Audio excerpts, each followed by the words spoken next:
Du banditisme. C'est du banditisme, c'est de la crapullerie. Mais aujourd'hui, on nous parle des peuples de la CEDEAO. Non, si vous quittez la CEDEAO, la ES, il faut penser au peuple. Est-ce que la CEDEAO a pensé au peuple malien, burkinabé et nigérien? Non. Ils ont dit on va aller faire la guerre. La guerre c'était pour tuer qui? Est-ce que vous avez déjà appris qu'on a inventé des balles? Quand elles sortent, elles cherchent seulement les militaires pour les tuer. Les balles tuent tout le monde. Aujourd'hui, nous entamons un débat essentiel sur une décision qui marque un tournant décisif dans l'histoire de la coopération régionale en Afrique de l'Ouest. Le retrait du Mali, du Niger et du Burkina Faso de la CEDEAO, effectif en janvier 2025. Cette décision, loin d'être anodine, est un signal fort contre une organisation perçue comme inefficace, dominée par des puissances étrangères, et déconnectée des réalités et aspirations des peuples africains. Face à cette crise, deux voix s'affrontent. Magloire Kou, journaliste et président de l'Association de la presse panafricaine, adopte une approche pragmatique, appelant à sauver une CEDEAO moribonde par des réformes structurelles et un dialogue patient. À l'opposé, Sogouyou Kege, ancien ambassadeur, adopte un ton beaucoup plus critique, décrivant l'organisation comme une coquille vide, incapable de répondre aux défis régionaux et minée par des intérêts extérieurs. Dans cette première partie, nous abordons trois axes essentiels pour comprendre l'ampleur de ce retrait et ses conséquences. 1. Les motivations profondes qui ont conduit ces pays à rejeter la CEDEAO. 2. Les tensions idéologiques et critiques envers une organisation vue comme obsolète et manipulée.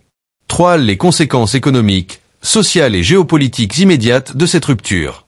Ce débat soulève une question cruciale. La CEDEAO a-t-elle encore la légitimité nécessaire pour unir et représenter ses membres, ou sommes-nous témoins de la fin d'une organisation dépassée par les enjeux du XXIe siècle?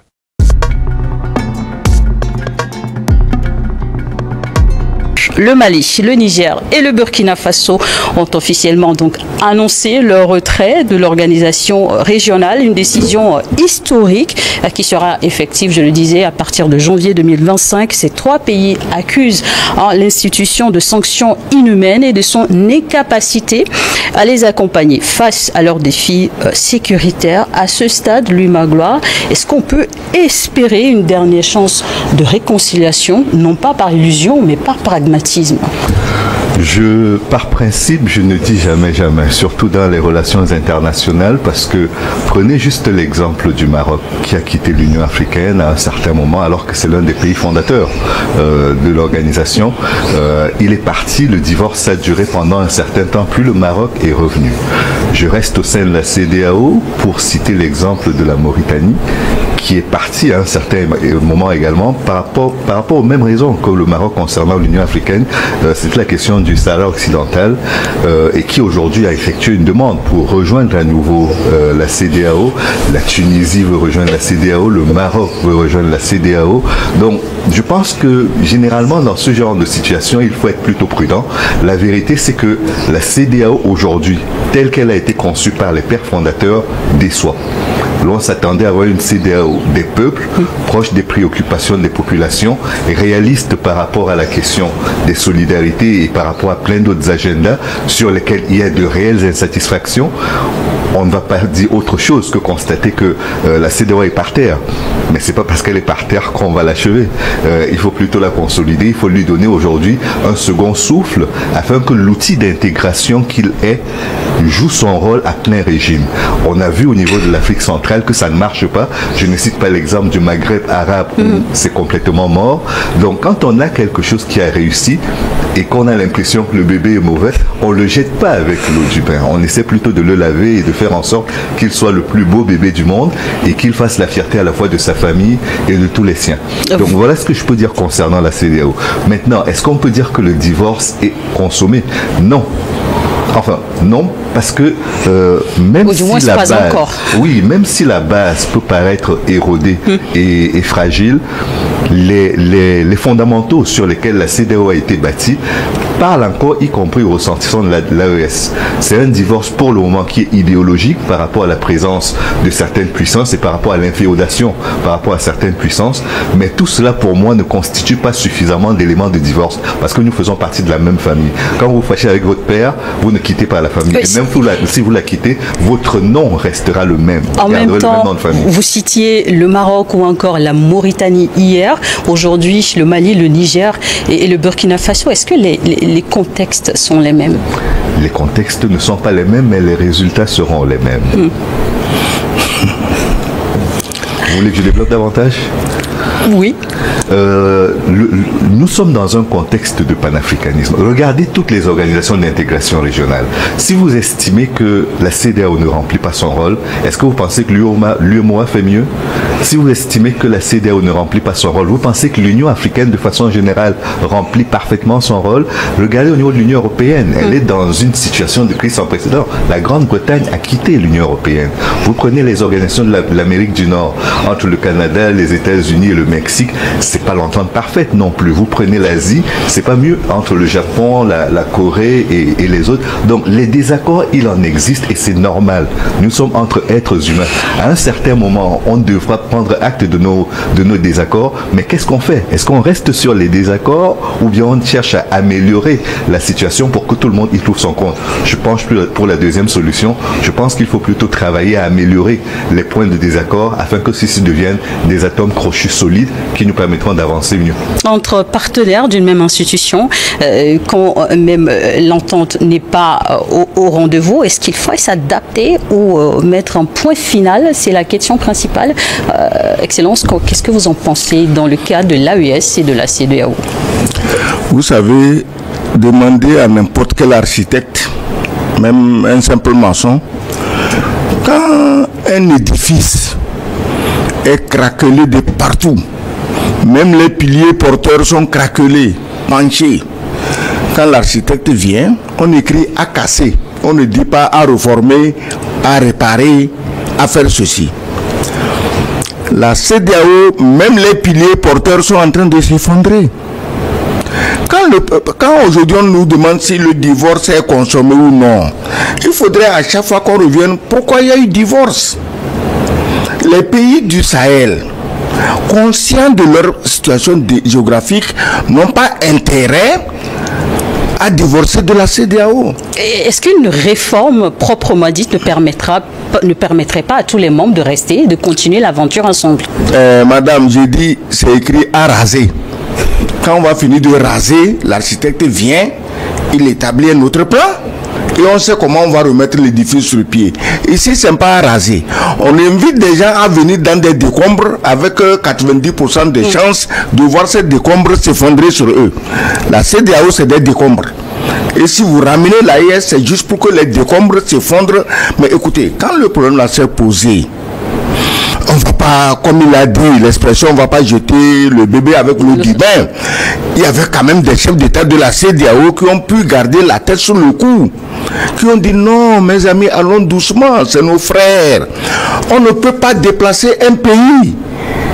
Tu ne peux pas dire, ah, je n'aime pas le Mali, bon, on déplace le Mali, on coupe le territoire, on le jette quelque part dans l'Atlantique, il n'y a pas de Mali, il n'y a pas de Mali. On ne peut pas faire ça. Vous savez que ces pays sont là. C'est comme là où tu es dans le quartier, ton voisin, si tu as des problèmes avec lui, il vaut mieux aller doucement. Parce que le type, il est là, à côté de ta maison, il sera là, il est vivant, tu es vivant. Donc, il y a des chefs d'État africains de la CEDEAO qui ont dit non, écoutez, allons doucement, on a des frères, on a encore c'est des traîtres. Ah oui, ceux qui ont prôné la conciliation, ceux qui ont dit allons doucement, ceux qui ont dit c'est nos frères, échangeons avec eux pour voir qu'est-ce qui les dérange, qu'est-ce qu'on peut faire pour les rassurer. On a dit c'est des traîtres. On a dit c'est des traîtres. Pourquoi? Parce que eux, ils refusent de recevoir les ordres de quelque part pour punir leurs frères. Quand un chef d'État étranger se poumonne, se tape la poitrine comme King Kong, tu as jamais vu le film King Kong? Il se tape la poitrine. Demain, je vais appeler le président tel, je vais lui dire qu'il faut sanctionner le Mali. Et le lendemain, aussitôt dit, aussitôt fait. Mais quand vous êtes dans une telle merde, vous réussissez à vous en sortir, on vient vous dire qu'il faut y retourner. Retourner faire quoi? La CEDEAO offrait quoi à ces pays? Les terroristes ont ensanglanté ces pays depuis 2014, on dit, mais bien avant ça d'ailleurs. La CEDEAO n'a jamais levé le petit doigt. Jamais. La CEDEAO était... écoutez quand les Sahéliens parlent, même les armes pour aller faire la guerre aux terroristes, ils n'en avaient pas. Il n'y avait pas les armes. Maintenant, ils demandent à acheter des armes. On dirait que nous, on ne vend pas les armes létales. Parce que nous, on a déjà donné ces armes aux terroristes contre vous. Donc, on n'a aucun intérêt à vous donner des armes létales pour combattre les terroristes. La CEDEAO était là, elle n'a rien dit. Justement, pour rappel, les pays de l'AES reprochent donc à l'organisation les sanctions inhumaines sur le plan économique et aussi l'inaction face à l'insécurité grandissante dans ces pays. Vous avez vous-même jugé sur ce plateau de précipiter ou de radical ces sanctions. Ici, des années plus tard, est-ce que la tension n'a pas baissé entre l'AES et la CEDEAO? Ici, ce n'est pas des sanctions, c'est du banditisme. C'est du banditisme, c'est de la crapulerie.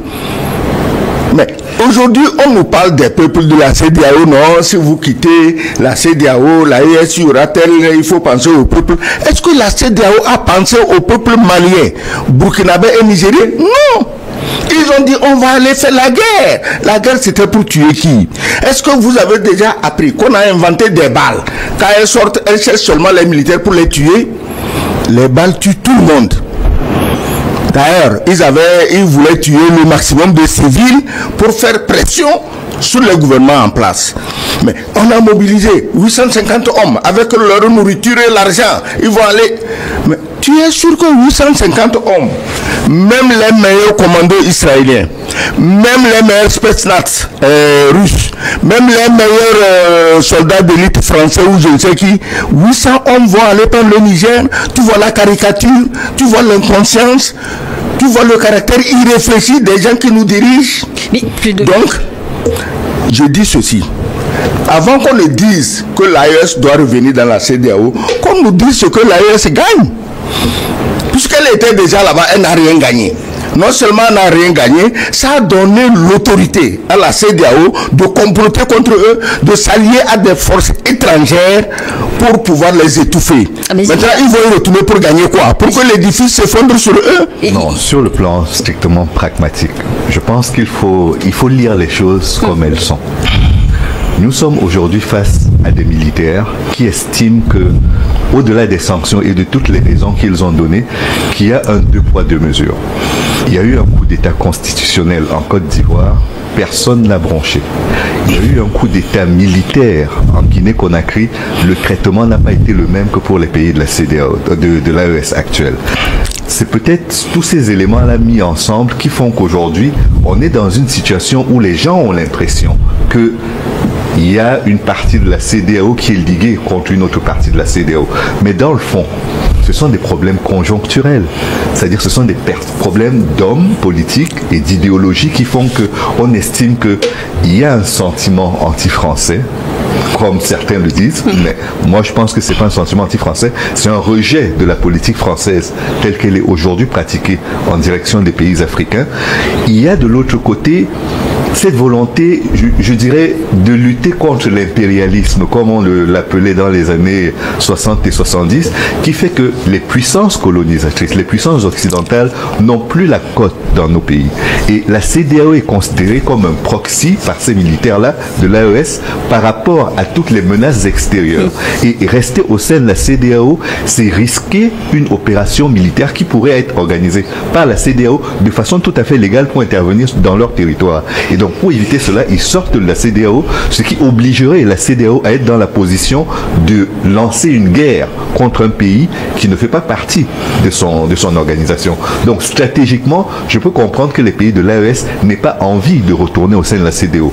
Mais je peux parier tout ce que vous voulez qu'à terme, ces pays reviendront au sein de l'AES, de la CEDEAO, et qu'on aura une CEDEAO encore plus forte. Aujourd'hui, on a un problème conjoncturel. Je ne peux pas le nier. La CEDEAO a échoué sur de nombreux plans. Elle est à restructurer, elle doit s'adapter à son temps, elle doit surtout être autonome sur le plan financier, et ce sont tous ces éléments qui font qu'aujourd'hui, il y a un rejet des populations par moment, mais regardez quand la Cour de justice de la CEDEAO rend ses décisions. elle satisfait à 90% les personnes qui ont déposé leur plainte. Parce que les décisions sont unanimes. On arrive à dire, là sur les droits de l'homme, vous avez fauté. Même si l'État ne respecte pas, au moins le droit a été dit. Mais ici, on a l'impression que la justice n'est pas dite et que de l'autre côté, la solidarité à laquelle on s'attend, elle est à géométrie variable d'une part et d'autre part, elle est inefficace par moment concernant les résultats attendus. Au regard de votre analyse, avant que vous ne rebondissiez, les trois pays disent s'unir, renforcer leur unité pour contrer ce qu'ils perçoivent comme des ingérences extérieures. Mais à ce stade, pourquoi ne pas sérieusement s'asseoir et creuser l'abcès? Les puissances occidentales font-elles des interférences dans les affaires de la CEDEAO? Non, écoutez, il a parlé du 2 poids 2 mesures. Dans d'autres pays, il y a eu des coups d'État.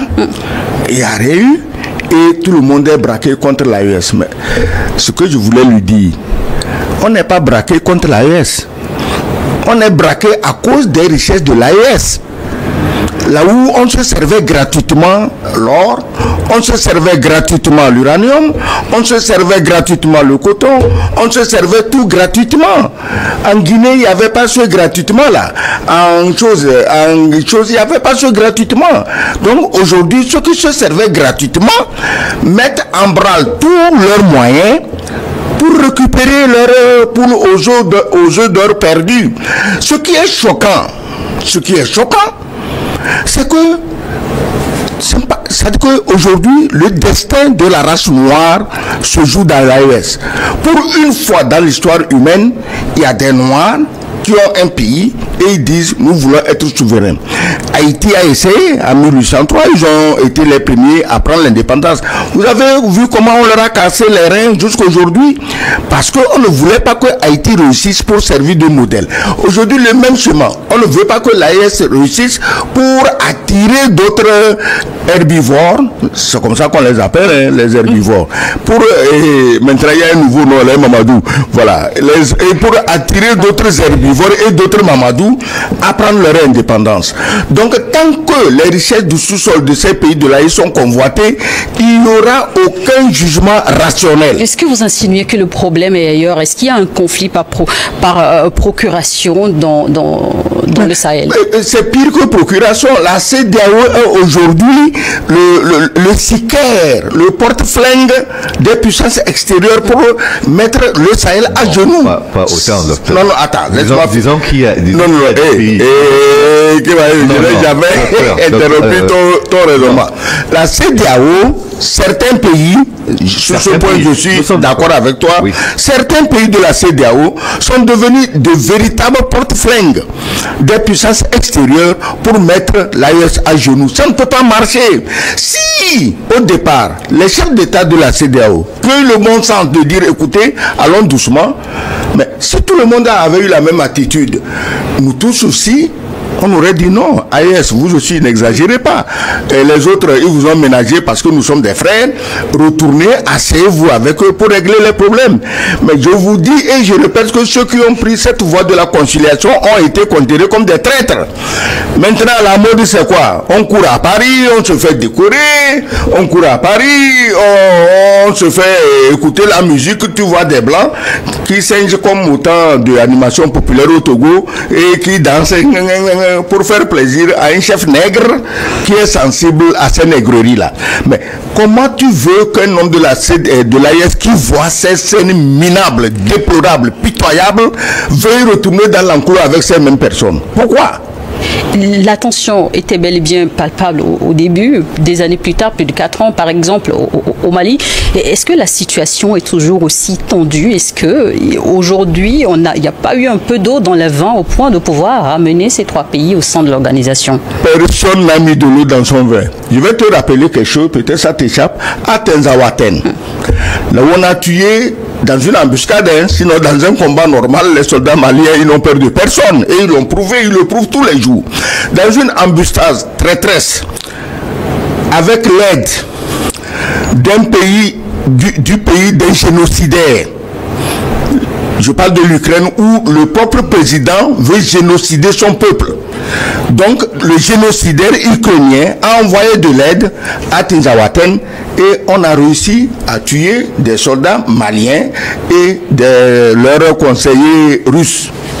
Mais est-ce que tu sais qu'à Tinzaouaten, ceux qui ont été tués, ce n'est pas seulement les Touaregs, ce n'est pas seulement les gens de MNLA. Il y avait pratiquement les ressortissants de tous les pays guerriers qui veulent mettre l'AES à genoux. Je ne veux pas les citer. Pour qu'on dise encore, ah, il exagère. Je n'exagère rien. Donc, vous envoyez... si à Tinzaouaten, l'armée malienne avait été défaite, mais ces gens-là, ils auraient déjà marché sur Bamako, Niamey et Ouaga. Alors, ces gens-là, dis-moi en quoi la CEDEAO a changé son attitude guerrière pour que les gens de l'AES soient tentés de retourner parler à leurs frères. La seule chose que la CEDEAO a fait aujourd'hui, c'est d'ouvrir des bases militaires partout, autour du Niger, d'ouvrir des bases partout, autour du Mali, des bases militaires partout, autour du Burkina. C'est ce que la CEDEAO est en train de faire. Comment voulez-vous rassurer les gens avec qui vous voulez vous réconcilier en mettant des bases à leurs frontières et les bases de leurs pires ennemis qui ne rêvent que de les défaire pour pouvoir continuer à les exploiter, à les appauvrir, pour pouvoir leur coller le tampon, l'estampille de pays les plus pauvres du monde, alors qu'en réalité ils étaient les plus riches. Imagine, Charlotte, mais imagine que le Burkina, que nous tous, on prenait pour un pays, excusez-moi le terme, misérable. Le Burkina, le capitaine Traoré, a payé les dettes du Burkina 4 milliards 790 millions de dollars. Je parle de dollars, je ne parle pas de tes pauvres CFA qu'on frappe dans la brousse quelque part pour t'amener. Mais comment un pays qu'on considérait comme le plus pauvre a été capable d'une telle prouesse? Quel pays de la CEDEAO, puisqu'ils disent qu'ils sont les meilleurs, ils sont en décollage, c'est quoi le terme maintenant, les pays en quoi, ce qui émergence, voilà, c'est des pays émergents, mais vous êtes immersés dans vos dettes, les dettes ont couvert jusqu'à votre tête et vous voulez nous convaincre que vous êtes des pays émergents. Ça a été un exploit du Burkina Faso. On va revenir sur la situation, la vie économique même de chacun de ces États, mais à l'exemple de Tinzaouaten que vous avez cité, est-ce des situations aujourd'hui qui ont envenimé le débat au point de faire blocus au dialogue? Mais attends, Charlotte, c'est des gens qui meurent. C'est des gens qui meurent.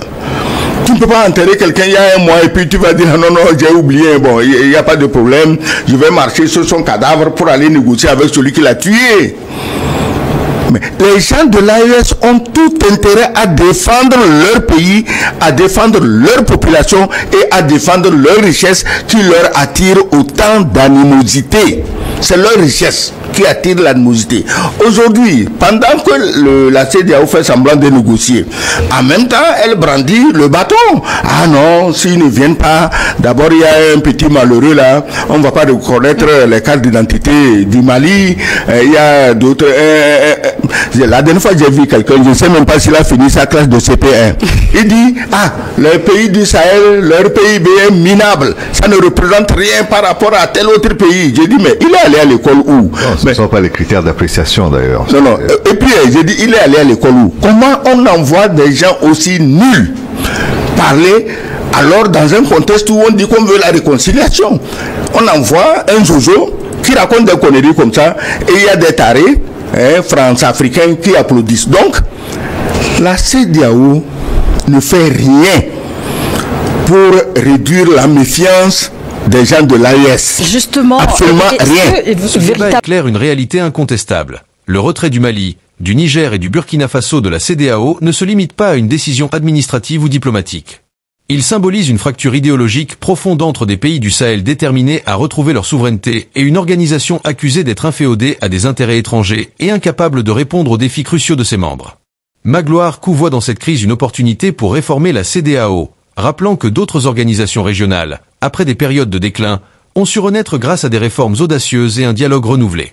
À l'inverse, Sogouyou Kege rejette toute illusion de réconciliation, affirmant que la CEDEAO est désormais synonyme d'échec structurel et d'injustice, incapable de garantir la solidarité ou de relever les défis économiques et sécuritaires de ses membres. Les critiques des deux camps convergent néanmoins sur un point. La CEDEAO, dans sa forme actuelle, n'est plus viable. Ce constat pose une question fondamentale pour l'avenir de l'Afrique de l'Ouest. Faut-il réinventer la CEDEAO ou s'engager dans une nouvelle voie, en laissant émerger des blocs régionaux plus proches des aspirations des peuples? Une chose est certaine, ce moment historique sera déterminant pour redéfinir les équilibres politiques, économiques et sociaux de la région.